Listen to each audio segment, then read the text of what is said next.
Saudara-saudari yang dikasihi Tuhan, dalam bacaan yang pertama tadi kita mendengar nasihat Rasul Paulus yang sangat menarik untuk kita renungkan bersama.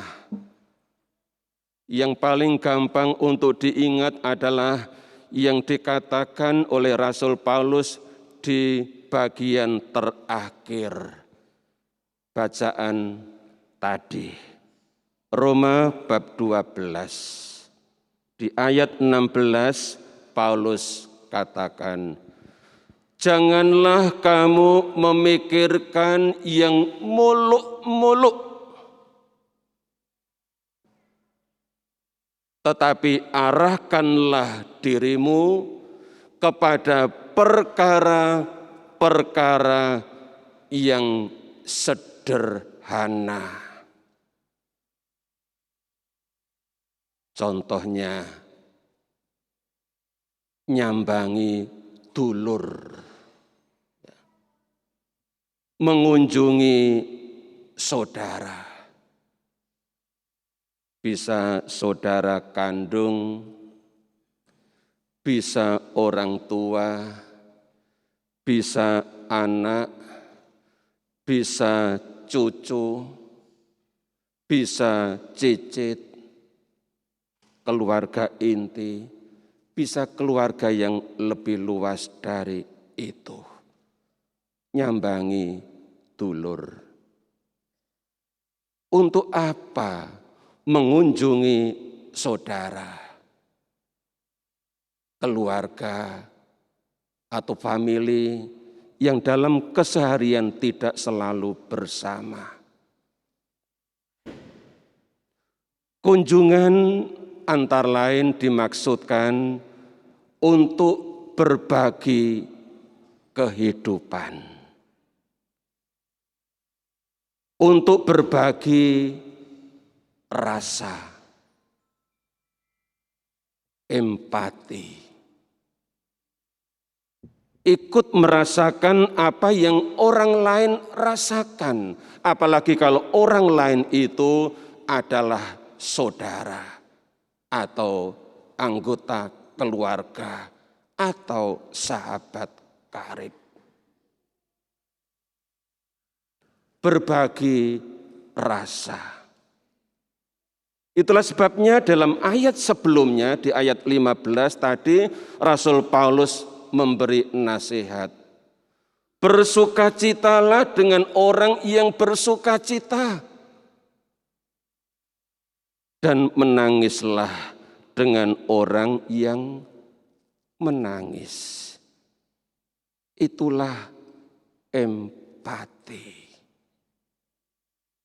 Berbagi rasa, apapun itu.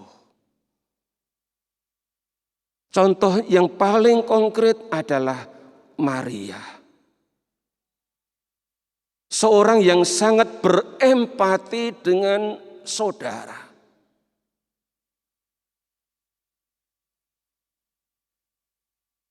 Begitu Maria mendengar berita dari malaikat Gabriel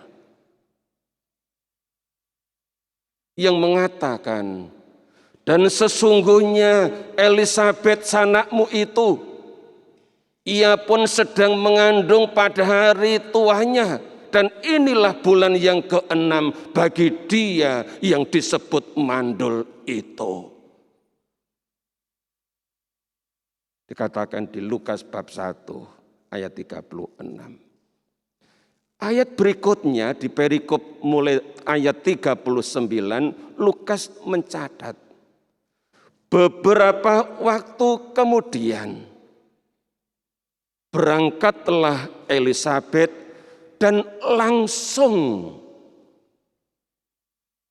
menuju ke sebuah kota di wilayah Yehuda. Beberapa waktu kemudian, lalu dan Maria langsung berjalan menuju Itu berarti Maria tidak berlama-lama setelah mendapatkan berita dari malaikat Gabriel, berita gembira bahwa saudari sepupunya itu mengandung bulan yang ke-6. Padahal ia sudah masuk kelompok lansia. Umurnya bukan hanya di atas 60, tapi sudah di atas 80. Lah kok mengandung? Bagi Maria ini kabar gembira.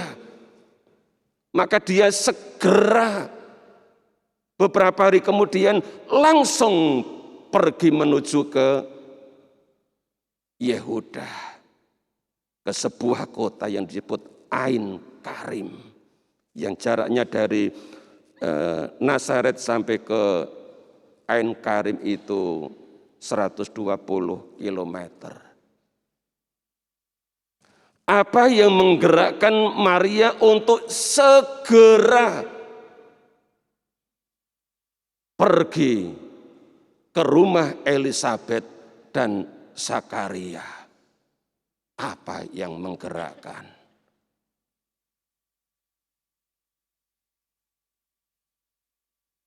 Menurut saya, refleksi saya, dan saya yakini, maka yang saya yakini saya beritakan, bahwa yang menggerakkan Maria untuk segera nyambangi saudari sepupunya ini adalah Roh Kudus yang bekerja di dalam dia.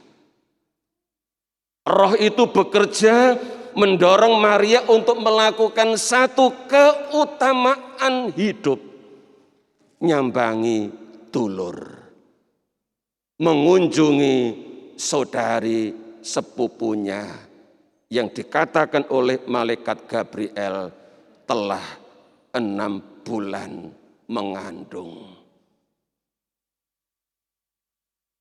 Dan apa yang terjadi setelah Maria tiba di rumah Elisabet dan Zakaria memberi salam kepada mereka?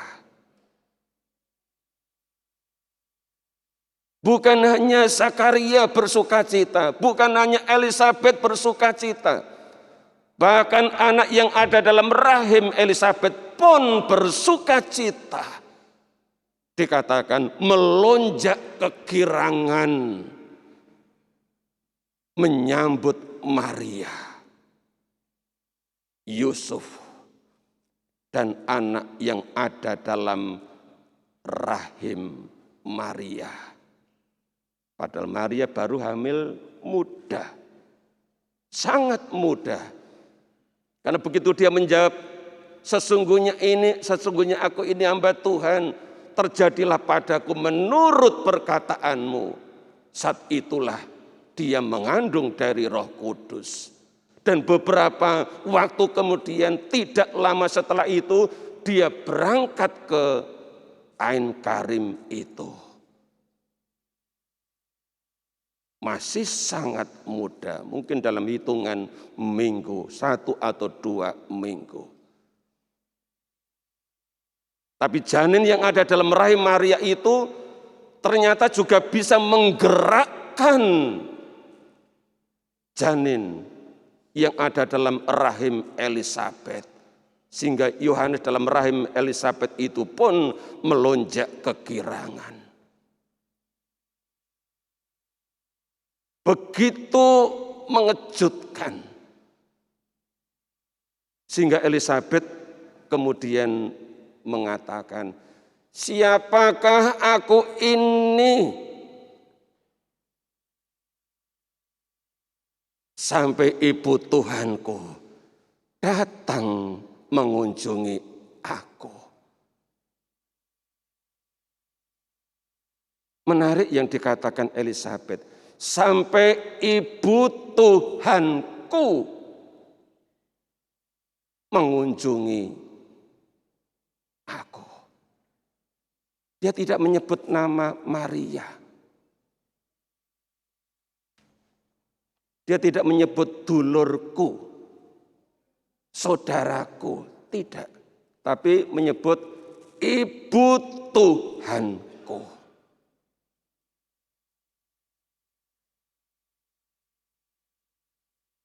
Bagaimana seorang Elisabet bisa mengatakan begitu? Di ayat sebelumnya sudah dikatakan, dan Elisabet pun penuh dengan apa? Roh Kudus. Nah, Roh Kudus inilah yang mengajar dia, yang menginspirasi dia bahwa yang datang ke rumah Elisabet dan Zakaria bukan hanya Maria dan Yusuf, tetapi juga Tuhanku bersama Ibu Tuhanku yang namanya adalah Maria. Ini luar biasa. Tidak ada seorang pun yang mengajar Elisabet, yang memberitahu dia selain Roh Kudus bahwa yang datang itu bersama Maria dalam rahim yang masih amat muda, yang dalam informasi malaikat Gabriel kepada Maria, anak itu harus diberi nama siapa? Harus diberi nama Yesus, dan hendaklah engkau menamai anak itu Yesus. Tetapi Elisabet menyebutnya Tuhanku bersama ibunya. Itu berarti bahwa Elisabet mengakui bahwa anak yang ada dalam rahim Maria yang disebut Yesus itu juga adalah Tuhan. Maka Elisabet adalah orang pertama yang memberikan kredo, memberikan pengakuan iman bahwa Yesus adalah Tuhan.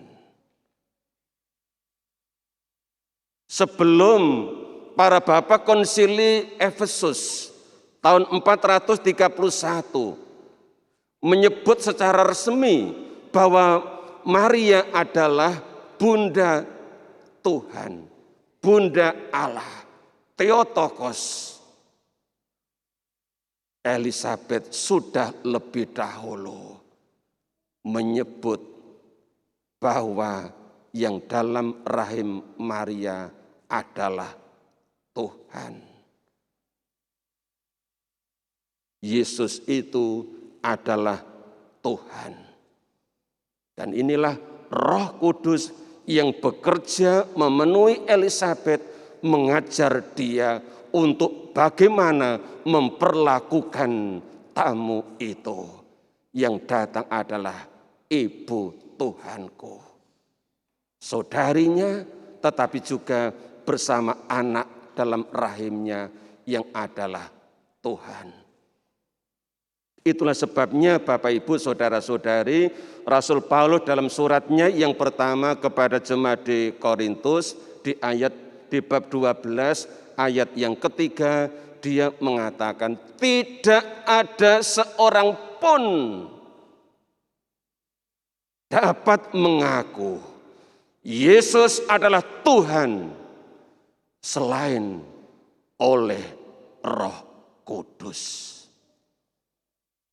Tak seorang pun dapat mengaku, mengimani, mengakui bahwa Yesus adalah Tuhan kalau tidak diajar oleh Roh Kudus. Dan Elisabet sudah diajar oleh Roh Kudus untuk melihat, untuk menerima, untuk mengakui bahwa yang datang ke rumahnya Yusuf, Maria bersama Yesus dalam kandungan Maria, yang adalah Tuhan. Maka dia menyebut ibu Tuhanku. Ibu untuk Maria, Tuhanku untuk anak yang dalam rahim Maria. Bapak Ibu, saudara-saudari yang dikasih Tuhan, lewat pesta Maria mengunjungi Elisabet, saudari sepupunya. Kita melihat di sini peranan penting dari Roh Kudus yang mengajar Maria untuk melakukan kebajikan-kebajikan hidup.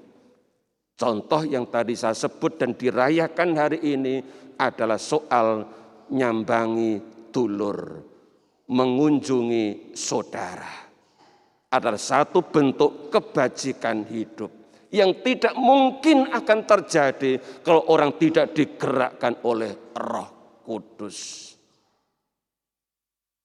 Dan Roh itu juga mengajar Elisabet untuk melihat, menerima, dan mengakui bahwa Yesus adalah Tuhan.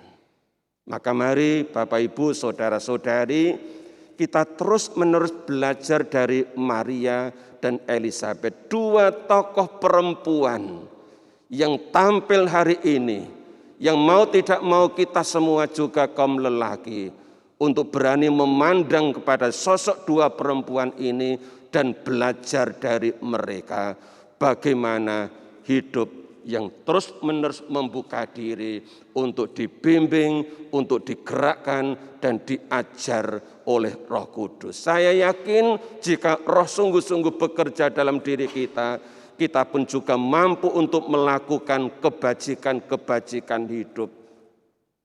Entah mengunjungi saudara, entah mengunjungi yang sakit, entah mengunjungi yang orang yang sedang punya persoalan yang biasa ibu-ibu, bapak-bapak Legio Maria lakukan. Siapapun juga bisa melakukan itu. Suatu bentuk perhatian terhadap sesama. Hal kecil tanpa digerakkan oleh Roh Kudus tidak pernah akan terjadi. Maka mari kita terus-menerus membiarkan hidup kita ini dijiwai oleh Roh Kudus seperti sudah dialami oleh Maria dan Elisabet. Tuhan memberkati.